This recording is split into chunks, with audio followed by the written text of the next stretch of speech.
What's going on, guys? Antonio here. Do me a favor, hit that thumbs up for me, and let's get into it. All right, so I'm on the Daily Mail, and they've got this article up. There's a lot of stuff that's been happening over the last few days, and the basic point of this article is that Joe Rogan appears to be about to have Donald Trump on, and so you go through this, like I said, go on Daily Mail. What's dailymail.co.uk?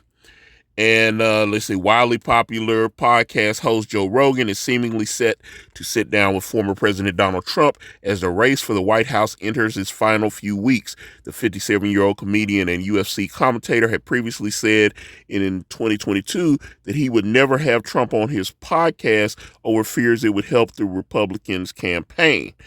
In recent times, however, Rogan has somewhat changed his tune on having Trump on his highly popular show, The Joe Rogan Experience.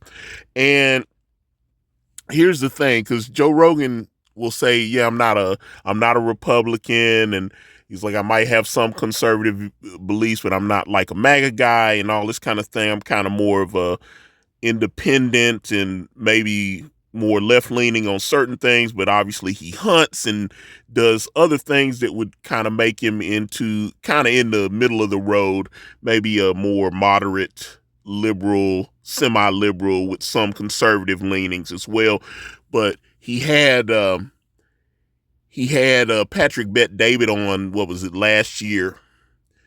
Um and Patrick Bet David was like really going, "You have to sit down with Trump. You have to help him. You have to do this." And he was just, one of the things I've heard Joe Rogan say was that he was nervous. He understands how much power his podcast has. So he did not want to be seen as someone that would be influencing the election. He doesn't want to be, he just wants to do his podcast. He doesn't want to be in that position where you having this person on could possibly put them over the top. That's why there was so much blowback when Taylor Swift endorsed Kamala Harris. I've seen different celebrities they're all picking sides now. The Kansas City Chiefs kicker, Harrison Butker, is that his name? Harrison Butker. He just endorsed Donald Trump. Patrick Mahomes' wife, she was sharing stuff from Trump, and I know people were getting upset because her and Taylor Swift are friends. All this, so it's, people are picking sides now, and we've got less than a month, and everybody's gonna be in the voting booth. I know when my early voting poll will be opening, I think next week, and I plan on being there, and I know my wife is looking forward to voting as well. But we're going to vote early to kind of get the line. But he had this thing, because this is what kind of let me know this is definitely going to happen, because Elon Musk has been very active on, he endorsed Trump, and he was talking to one of the followers, and Elon Musk, the person asked Elon Musk. Let me see. Can I zoom in? Let's see. Yeah.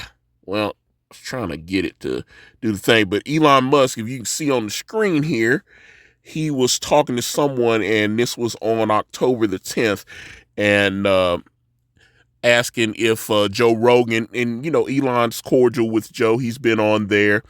And he said that it will happen.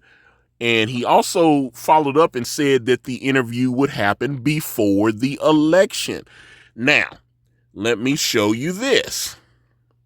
Okay, so this is Benny Johnson, one of the guys I follow. And let me... I think Joe Rogan has to have you on.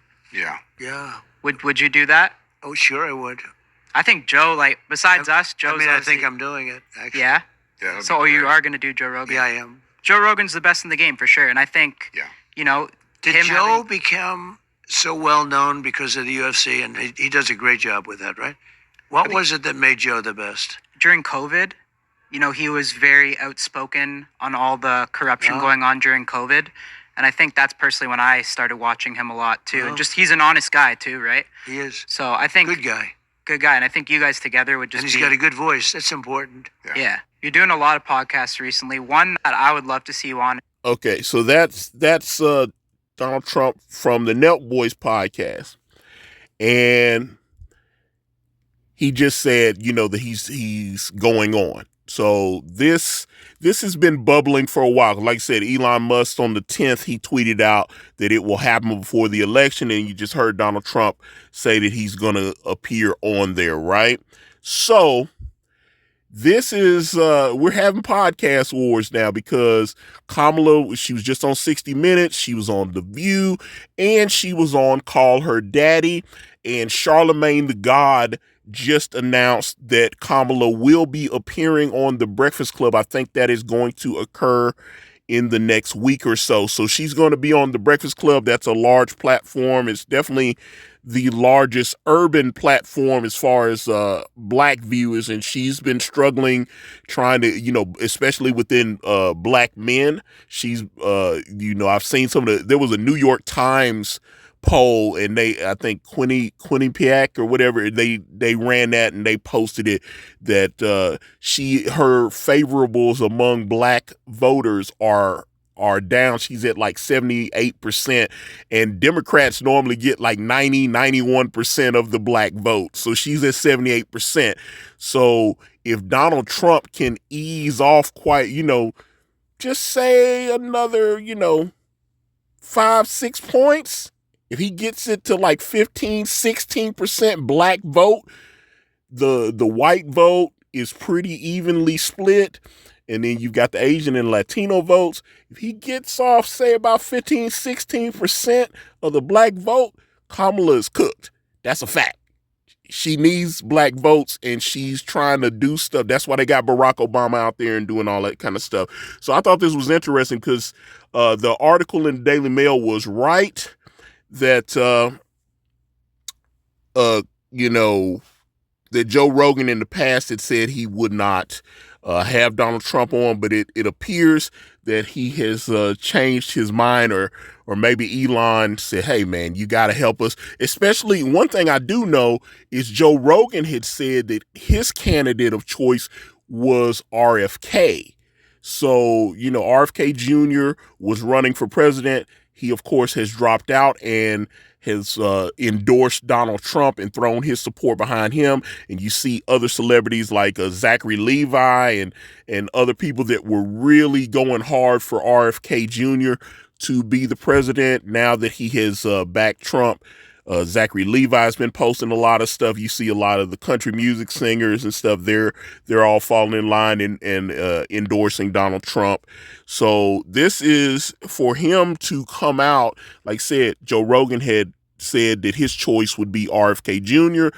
And now his choice is backing Donald Trump. So it sounds like he's going, yeah, I got to pick a side, and he picked one. So I don't, they haven't formally announced anything, but it looks like I said, Trump just said that he's going on. They're talking.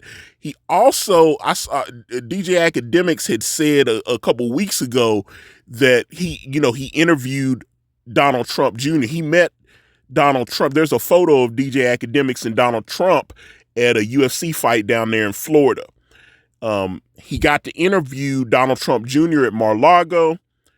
He had said that they were supposed to do an interview, him and Donald Trump, in Atlanta, but then there was some issues and they had to cancel it. But it sounded like DJ Academics that Donald Trump was going to sit down with him as well. So that might happen as well. So I'm curious. Like I said, so we know Kamala's going to be appearing on The Breakfast Club because Charlemagne the God said that she's coming on there. So it's a tight race. I don't care who you vote for, but get out and vote. Thank you guys so much for watching. Facebook, Instagram, I'm on X, I'm on Threads, all at Ikari Press. And yeah, that's it. Get out there and vote. I'm out.